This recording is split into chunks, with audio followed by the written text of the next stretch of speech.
Windhorse is our innate ability to uplift ourselves and our environment by giving rise to a positive energy that is both relaxed and disciplined.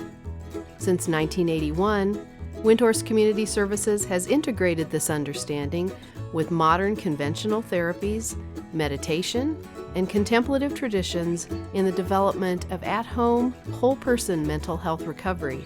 Windhorse Journal is dedicated to the mission of communicating decades of clinical and personal experience to professionals, educators, students, and anyone seeking recovery options.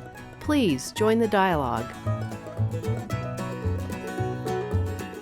Welcome to Windhorse Journal Entry 88, Basic Attendance, Relationships that Invite Health, Team Leaders. This is the 5th episode of a series dedicated to exploring basic attendance through the lens of each role on a Windhorse team. In this conversation, team leaders discuss how their role on a team can set a foundation for care with countless manifestations within varying environments. We hope you enjoy.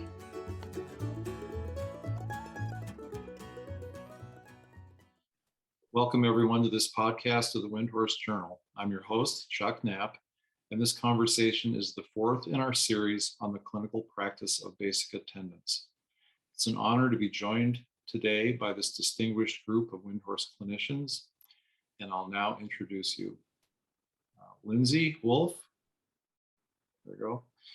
Lindsay is a graduate of Naropa University in transpersonal counseling psychology with a concentration in art therapy. She's worked at Windhorse Community Services for 11 years, where her involvement has included roles as team counselor, team leader, and intensive psychotherapist. She also maintains a private practice serving children and adults. Kim Emmert, is a graduate of Naropa University and has worked at Windhorse Community Services for almost 7 years.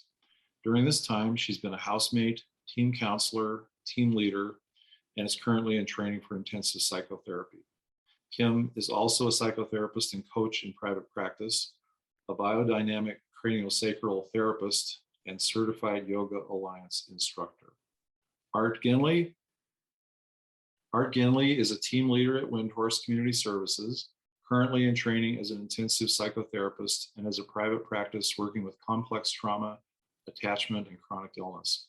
A native Coloradan, before coming to Windhorse, he'd been a volunteer ski patroller, member of the Peace Corps, and had also worked with foster children and adults with developmental disabilities. Jamie Emery. Hey. Jamie Emery is a graduate of Naropa University and a founding member of Windhorse Community Services. He was also the chair and a faculty member of Naropa's Contemplative Psychology Master's Program. Having served in all the clinical roles of the Windhorse approach except housemate, Jamie's particular love has been in the role of team leader. And Jamie, I think you and I have been working for about 33 plus years at this point, and have also been business partners for most of that time. Thank you all for being here. So the team leader role, Kim, you're going to say more about it in just a second, but I wanted to give a little preface that when Ed Podville, who was the primary founder of this approach, was very active, and Windhorse activity and teams were really starting to become much more active, and there was more demand coming in. We were really exploring how to do this. It was Ed's opinion, having been in the field for a long time as an analyst and then watching this change, that the team leader role was actually the most needed role of anything he'd seen in working with people in extreme states. The flexibility, the combination of environmental awareness and clinical expertise to adaptively move through the particular conditions of a person's world. He thought that was one of the biggest innovations of the Windhorse approach, actually. So this particular discussion, he would be really happy that we were here doing this. Kim, would you please lead us off with a bit of a description about what a team leader does? Yeah, what you just said, Chuck, I really do agree. The team leader, in my experience, has to hold we hold the practical. So we're holding schedule for the client, and also for the team, which means things like the schedule. Generally, we track a schedule and we hand out a schedule to the team and the client every several weeks. We also hold things like being sure that our clients have groceries, that they are eating, that oftentimes that they're picking up their medication, if they have activities, that they're going to the activities. So we're holding the practical. We're also holding the practical in the sense of we generally run the team meetings, which, depending on the team, we could have 2 team meetings a week. And the team meetings are with just the team or the team and the client. And we're holding the agenda. We're remembering when there's people away. We're finding coverage for when there's people away. I think, we could go on and on about the practical. So that's one part of the role. But then there's this other part of the role, which is, I think we're holding the ground of both supporting the client practically and helping them engage in that world. But my experience is that it's in such a subtle way. There's so much also sitting back and allowing and giving space for the client to find their own way. And, that's, to me, that's probably the most important role. I literally think it's the most important role of a team leader, because it isn't a goal that we're their team leader forever and they just do what we, say and they follow us along. The goal is that they, in my opinion, that they begin to find their own way and want and have a relationship to their own desire to move in the world. So it's very, it feels like it's, my experience is the team leader role is very much a give suggestions and then wait and see what happens. And then hold whatever expectations the family or the team has lightly, so the client can actually start to find their own impulse. There's so much more to say, and I want to open it up to other team leaders that you can throw in what you think the role of a team leader is. Lindsay, you're smiling. Do you want to say something? Thanks. What you said was spot on, and made me start thinking about just how beneficial it can be to have the consistency of the relationship that the team leader holds with the client, even if things get uncomfortable or rocky. And the team leader holds a lot of projections, or can. So, like on one team I can think of, I definitely was in this position where the client threw a lot at me in terms of what I was doing wrong and a lot of judgments and all sorts of things. So, but I stayed, I didn't budge. I just held steady, and it was overall a really enriching relationship for her and for me. So yeah, that's what came to mind. Do you have any thoughts, Art? The thing I'm thinking of is kind of from a developmental attachment perspective, which is more that, when little kids are growing up, they need boundaries to feel safe. They need to know where the limits of their world are so that they can kind of have that sense of security in relating to their parents, their friends, everything around them. And I think as team leaders, there's a certain responsibility too of creating a safe environment and making sure there's safety in the people that are working with this person that's part of the team, the client. And I just think of that as a really kind of tough role that we have, because we have to kind of figure out, when do I need to maybe be a little firmer? When do I need to say, hey, here's a limit that you're going to run into? And when do I need to open that up and say, hey, here's a place for you to start exploring, and you can start going into, maybe things that are challenging or scary or a little uncomfortable.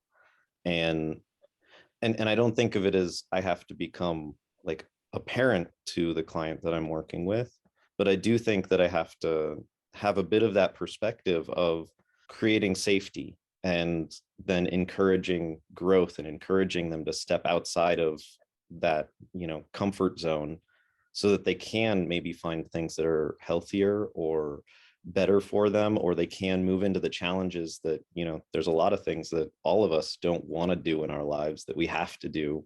And it can be really hard to find that balance. Jamie, you got anything? The word that comes to mind for me with team leading is hosting.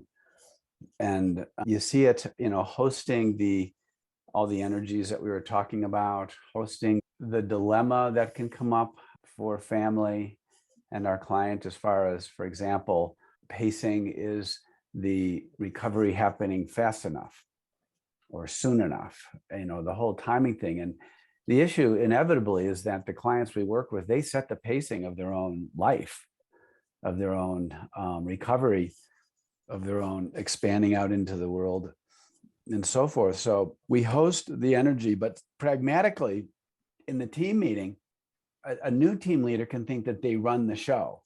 They're the boss, they're running the show, they're the team leader, and it's really interesting to see. Inevitably new team leaders start that way. I did, also. And then I was reminded by a psychiatrist, I don't run the show.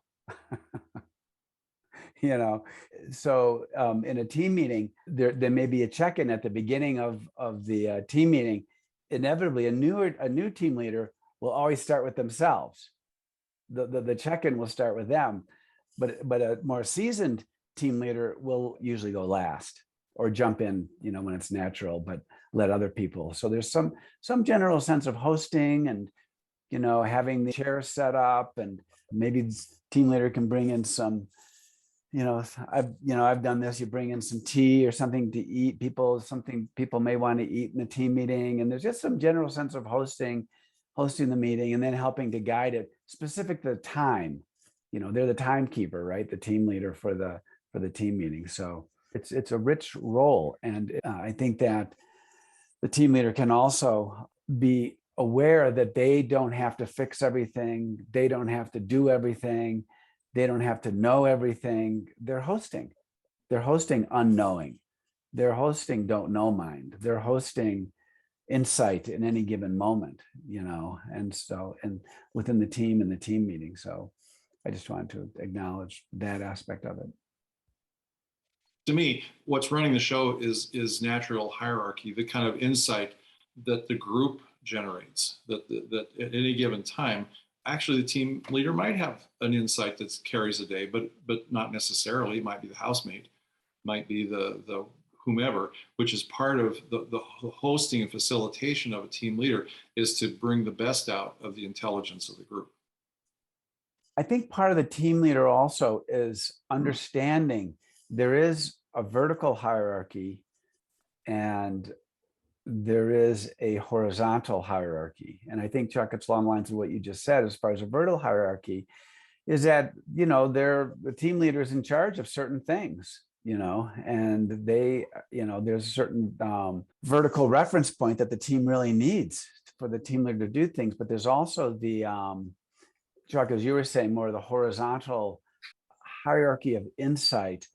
And the way that I've heard it described by a psychiatrist we worked with many years ago was that we're actually all equal distance from the sun. So at any given moment, any of us can have an insight that just is spot on and really connected. And it can be from someone who's been on the team for months and months, or it can be from somebody who just started 2 days before. So I think that knowing that there's a time and place for vertical hierarchy and acknowledging the general reference point of horizontal hierarchy, I think, is an important piece as well. I would say on the other side of that there's also the potential for a lot of, especially because we're working in relationship, there's the potential for a lot of naivety and not great insights and not great help coming from everybody on the team. There's also a role that I think the team leader is having to sort out. When is there some kind of really, wonderful insight coming from someone? And when is there maybe somebody who's feeling really frustrated and just wants to get their way and wants to, make something happen on the team that might not be the best for the client? There's a navigation of everybody, I think, every member of the team, and trying to sort out how do you blend all of this together in a way that's going to be healthy for the whole team, and maybe needing to work with team kind of interpersonal relationships that might be showing up, and working with, how people are feeling with the client, and helping all of that to come together into a way that still is in the best support of the client. Art, that's a really good point too. And what it brings to mind is in our series so far, we've had discussion with housemates, team counselors, and now this is the team leader. Next will be the intensive psychotherapists, and after that will be the team supervisors. So part of the team leader's role is, of course, as a member of the full team, which includes the client, and just when the family's around and available, they're part of the team too in their own way. But the team supervisor and psychotherapist, that and the team leader, that's the team leadership bunch. So part of the team leader is working in collaboration to do the very kinds of things you're talking about too, Art, is trying to sort through when anybody on the team, including a team leader or a team supervisor, has a lousy idea, and how do we all kind of play with it to ferret out where the lousy idea is coming from, or what's the intelligence in that too, because usually there's some mix of sanity and confusion that come together in what we're trying to do. That was really interesting to hear you again, hear people's lenses on this, what a team leader does, and I think it would be helpful to bring this into a story, a bit more of a story. And Kim, you had something that you could share. When we talk about the role of a team leader, one of the things that comes to mind in my experience is how we navigate as a team leader the expectations of the family, because families have expectations. They're different depending on the person and the client, but they have, generally, in my experience at least, they have goals for their family member and dreams, and also challenges and old behaviors that sometimes show up and are noticeable. And so the story that I think about is one from several years ago.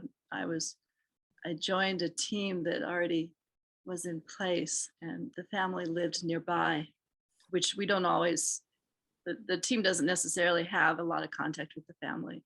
Team supervisor generally does, but I think when families live nearby, we do more.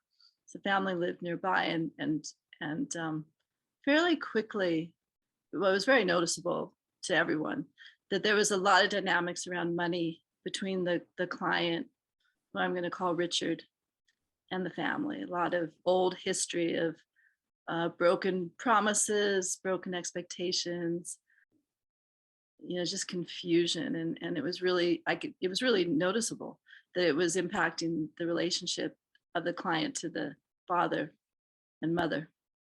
And so I guess I'm obviously asked permission. I had the idea of suggesting that the team take over handling the money that the client got for spending money instead of the parent. And the team agreed. And so, we sat down, Richard, the client, and the client's father, and we talked through, and we came up with an idea of how much money was needed. And one of the things that had been noticeable to me is that the allowance, we'll say, for the client wasn't really enough money. And so there was always manipulation and fighting. It's just really hard. And so this father was quite open. And so, this my suggestion that we add in more money, the father agreed to. And then I began to be the one that worked with Richard instead of the family. And that went on for a while, where I was basically giving money for the things, food, groceries, spending money, I forget all the different categories we had. This client liked spending money. So I did that for a while. And then we started, again, it was really my idea, but it was the wisdom of the team and my own experience as a young person not being good with money. I learned how to do a budget. And so I created a budget, which Richard did do. So first, he was just tracking all of his money.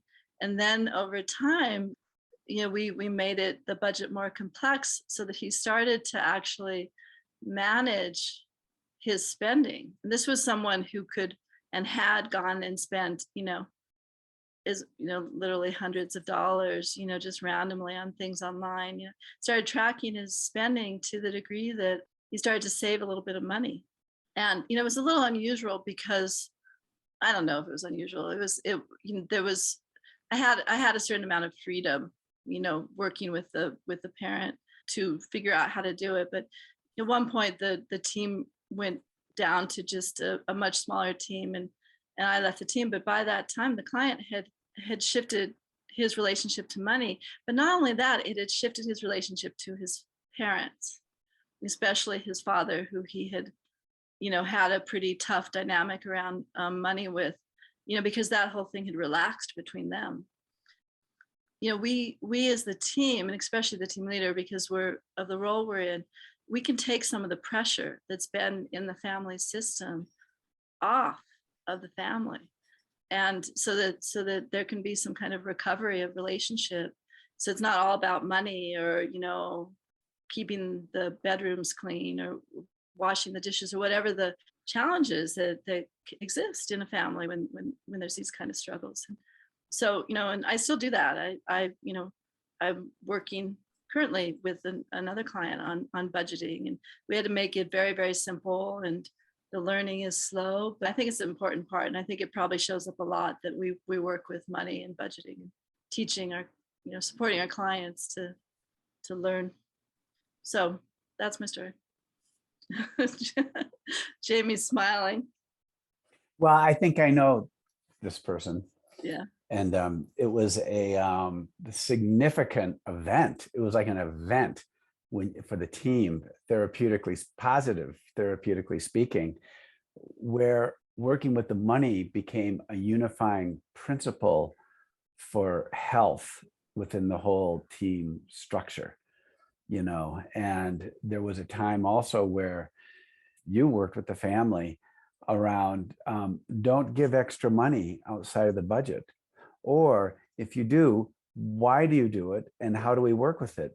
So it was a whole kind of balance, continuing to work with the family culture around money and the history of around money and all the different things that come up between parents and children and adult children.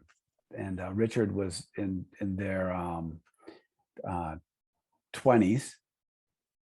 And so they were, early 20s. So they were just really learning about all this. And it just became a unifying principle through the whole treatment with the family and with Richard. So it was really great, actually. Kim did an amazing job. I always thank my brother because he taught me the exact same budgeting when I was around that age. I was pretty bad with money, So, we all bring in our own past and things we've learned. Right. Yeah. A lot of mutual recovery, I think, on the team around looking at our own budgeting, our own money issues that inevitably comes up on a team. Everybody's teaching each other about these things. Part of the work I think that everybody's doing when families are involved is how to help people find the right distance from each other. Oftentimes, I think a client and their family they may have been too close, too far, or alternating like that. And I think we in some of what we can provide, for instance, in a budgeting exploration, is helping to regulate that distance, which I think can be quite calming for a family system. Money is such a part of life and complicated.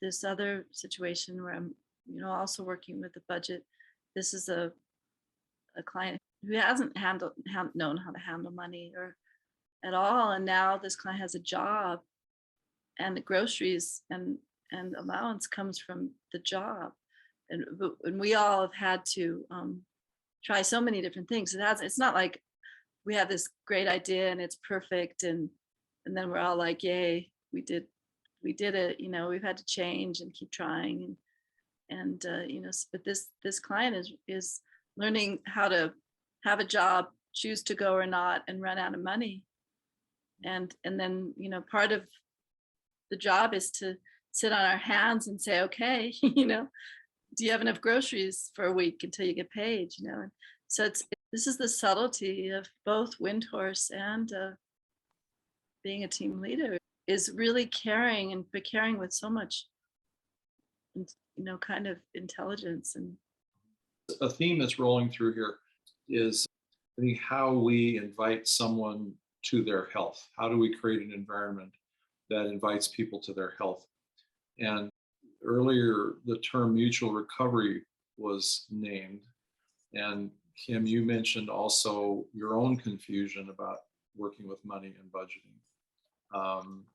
I'm curious what you all would say about how much our own kind of maturation and who we are as people shapes what we know and what we do and how we relate to our clients and the rest of the team, for that matter, in terms of promoting and inviting health. I would say absolutely my own growth and learning play a role in what I'm able to provide. And I would bring in the piece around mutual recovery, in that there's a lot of things I've learned from clients that I've worked with. And one of those big things might be something I see for someone that really isn't working for them, that I realize I'm doing myself and isn't working for me. And when I can learn how to work with that, I might be able to help them learn how to work with that. And on the other side, there's a lot of clients that I've seen that do things better than I do. And I have to, set aside my own ego and my own sense of self-pride and recognize, oh, you're doing something like really cool here, and I could learn how to do that and be able to do that. And then I am bringing, a whole bunch of my life. I'm a parent. I, support my own family. I try to, make ends meet for all of our finances and food and other things at home. And I have to be thinking about that at home, and I have to be thinking about how I bring that into every interaction, all the people that I meet with. And also I'd bring it back to the team too, because I bring that into the team. And I think the team leader plays a certain role in, that sense of leadership can be a different team leader on a team can have a really different effect. What I bring might be very specific to me and my social location. And what somebody else might bring might be a lot better than what I can bring, because I'm kind of stuck in my ways. And so I just see that balance there too of I'm not just bringing it to the client, I'm bringing it to the whole team, because I'm kind of leading into how are we setting this up? How are we setting up budget? If I'm the team leader, I might be the one in charge of that. And I might be asking and delegating for other people on the team to help out with some of this, but it might be how I do that plays a really big role in if this can be beneficial and healthy for the client or not. That was a really interesting setup you just shared there, Art, in terms of learning from our clients and also seeing them doing things better than we do, and also how our growth can come really along as part of these roles we're doing, and deficits we may have, like budget, for instance, and sometimes the team can help actually develop our skills too. Anyway, that was a nice thing you just shared there. The idea of inviting our clients into their own health just made me think of the importance of patience and spaciousness around that, because people, although they might want to change something to enhance their health, it's not always the case. They might like where they're at in their chaos. But the team is there to hold space, and it's just important to be gentle in our encouragement so that the client can have enough room to have things reflected back to them in a way that doesn't feel attacking or like they're doing something wrong.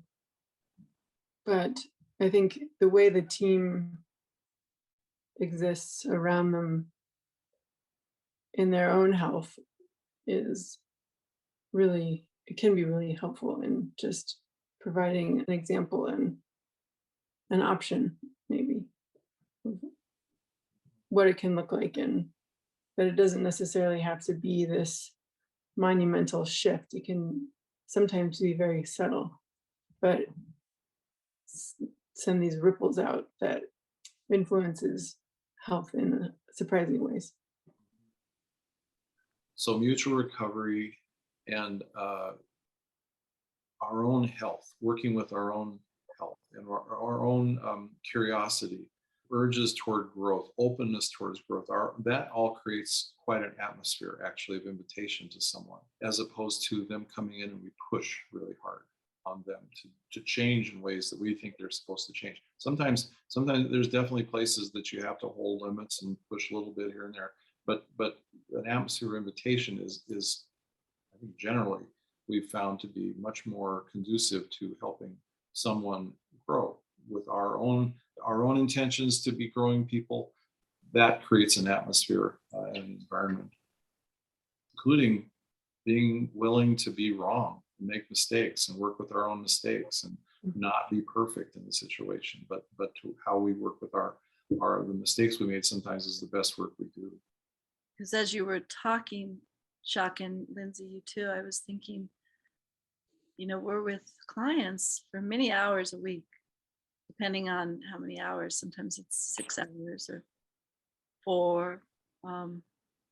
And, often for a year, a couple of years. And we're living and changing and existing equal to them too. And they're experiencing us doing that in some ways that are talked about and and really open, in some ways just energetically. The mutual recovery is such a big part of what we do in ways that aren't, not like I'm walking into a shift and saying, I'm going to show ways that I'm mutually recovering today, but it's like, it's just what's happening. And, it's probably one of the most precious parts of Windhorse. And one of the things that I just wanted to say real quick is, I think there's definitely times in my experience with clients that, they help me in small ways, when we had the Marshall Fire last year, I literally was on a shift when it happened, and I lived out near where the fire was, and randomly my dog was out.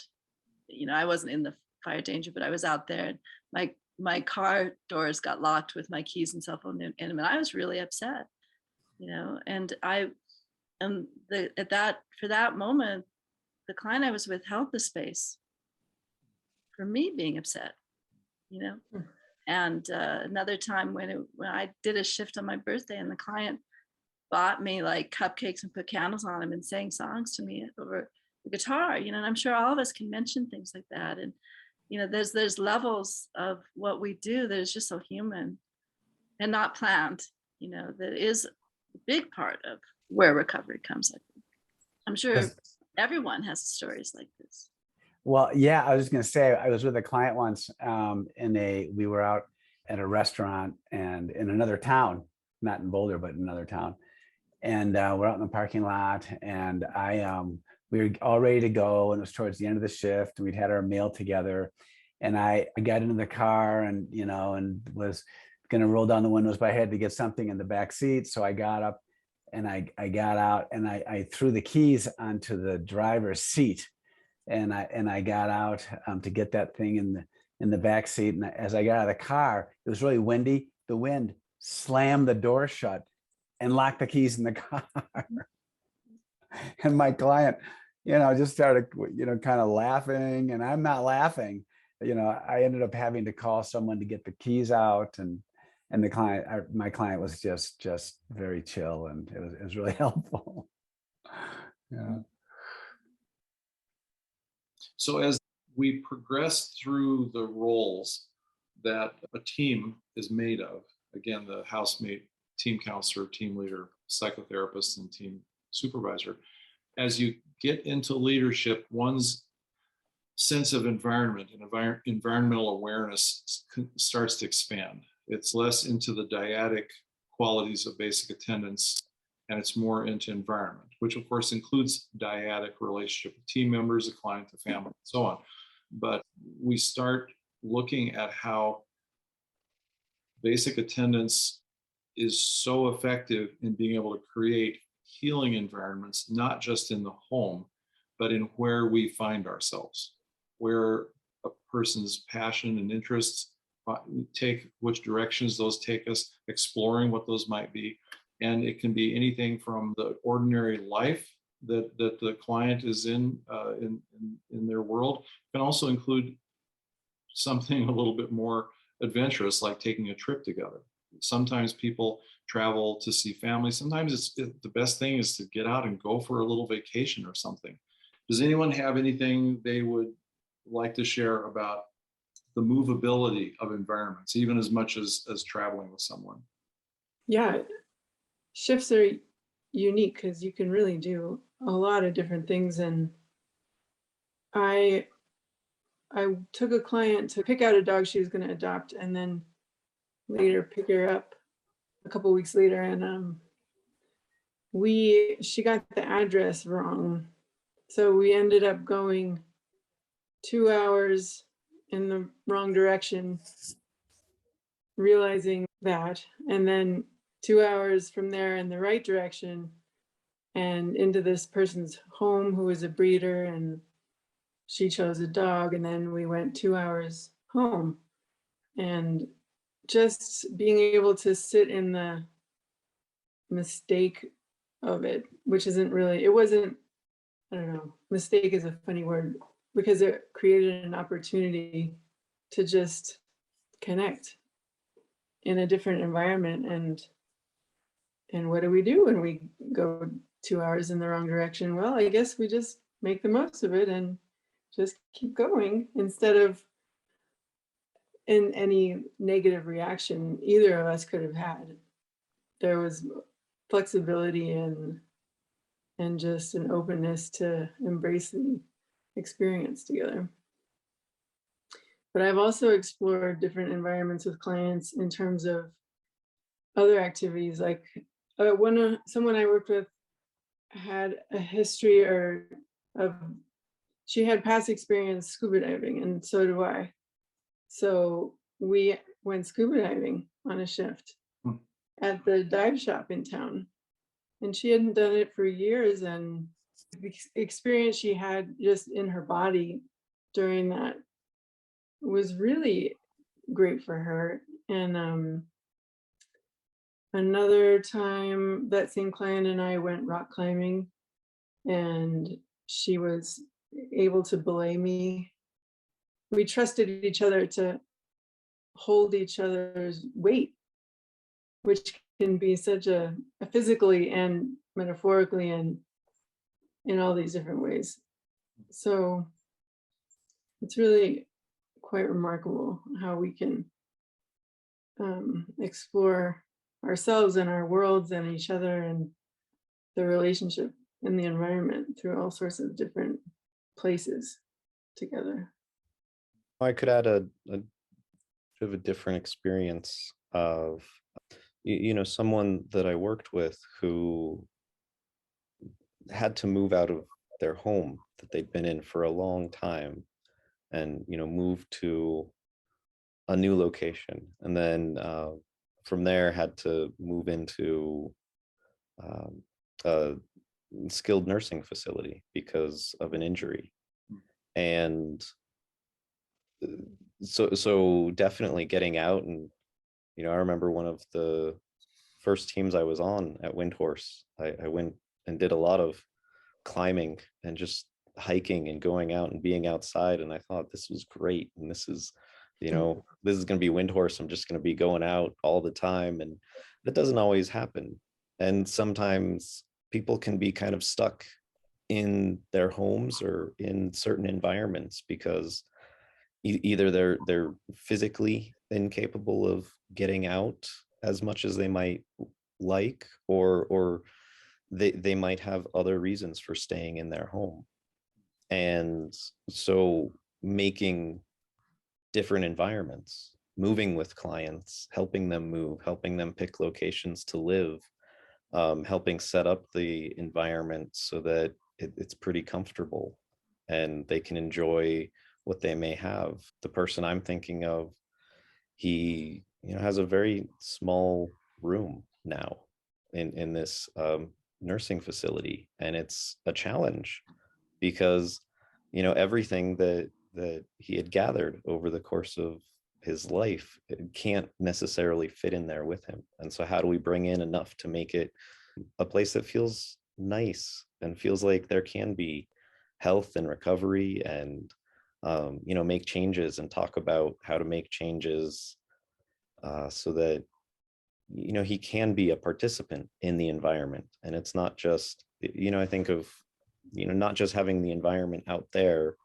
and then I'm stuck here unable to do anything, but being involved in the environment and having action that we can actually take. What I'm struck with in what you're describing there, likewise, Lindsay, you all familiar with the term outside-in treatment?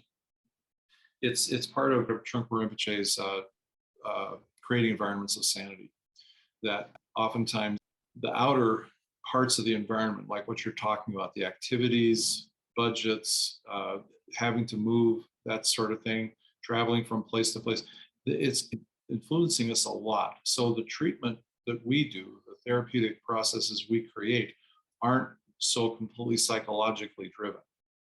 A psychotherapist, we'll get to that in our next podcast, but the overall physical, social, emotional, and cognitive kind of psychological environment, that's the whole person environment.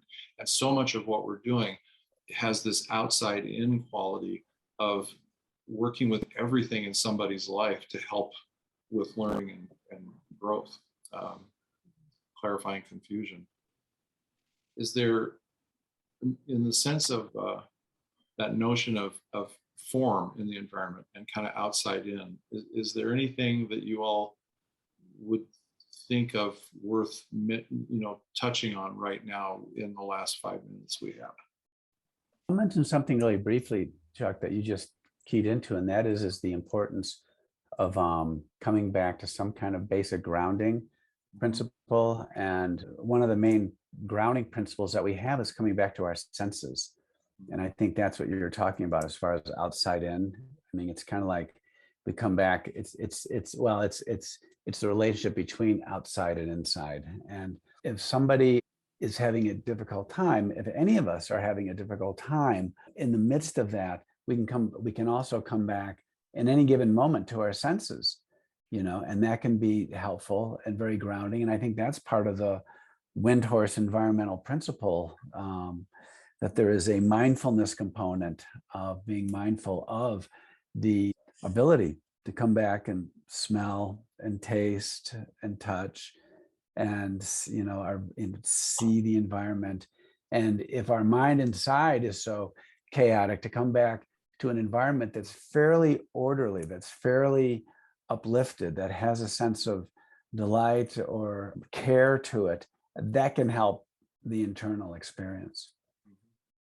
I think of an interesting situation I have had where there's two clients living in the same home, and working with that environment, working with that home, and working with a housemate being in the home and the team coming in, and two separate teams that work in that household, that it can be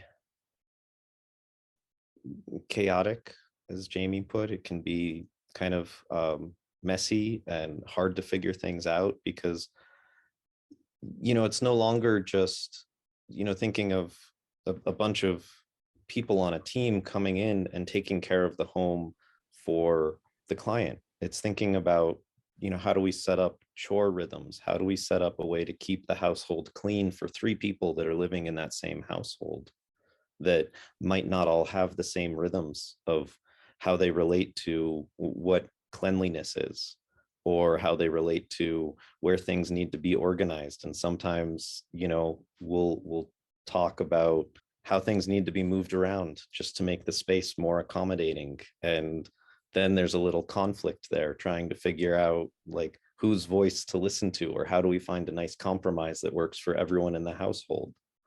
And there's a whole bunch of, relational stuff that comes up with that, with people maybe feeling some tension or conflict with each other. And then as a team leader, I feel my role is to step in there and, encourage a lot of these processes of, how do we talk about how we keep the space clean? How do we come to something that's doable, workable for everyone in the household?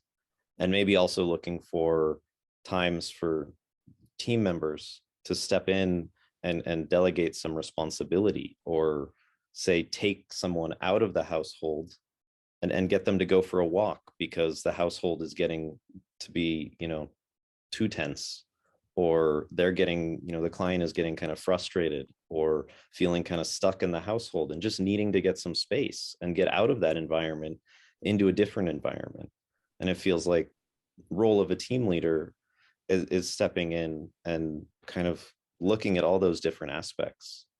If you're talking about outside and inside, it's looking at the outside environment, but then trying to get a sense of the inside environment and how to work with both of those, and know when to maybe, focus on, we got to keep this clean. We got to really do something about what's going on around us, or we got to just get you out into, a hike so that you can get a little space and, feel a little better, and then be able to move back into your home, or whatever that might be. When you describe that, Art, being somewhat also involved in that household and watching you, honestly, as a team leader, it kind of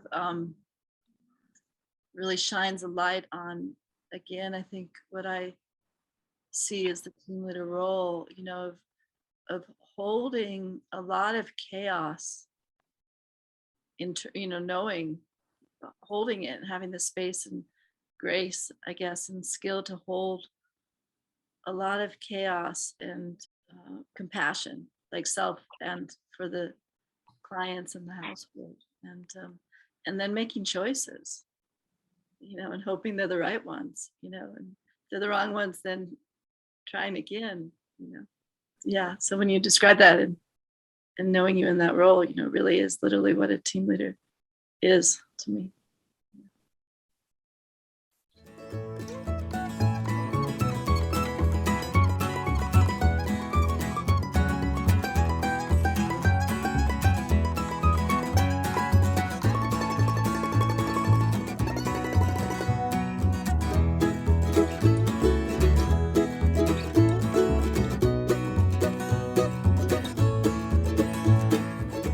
Thank you for listening to Windhorse Journal Entry 88. Stay tuned for next month's episode that will host a conversation on basic attendance within the role of a Windhorse intensive psychotherapist. Check out windhorsecommunityservices.com/journal to find the past episodes and relevant Windhorse Journal written content. This podcast can also be found on Spotify and Apple Podcasts.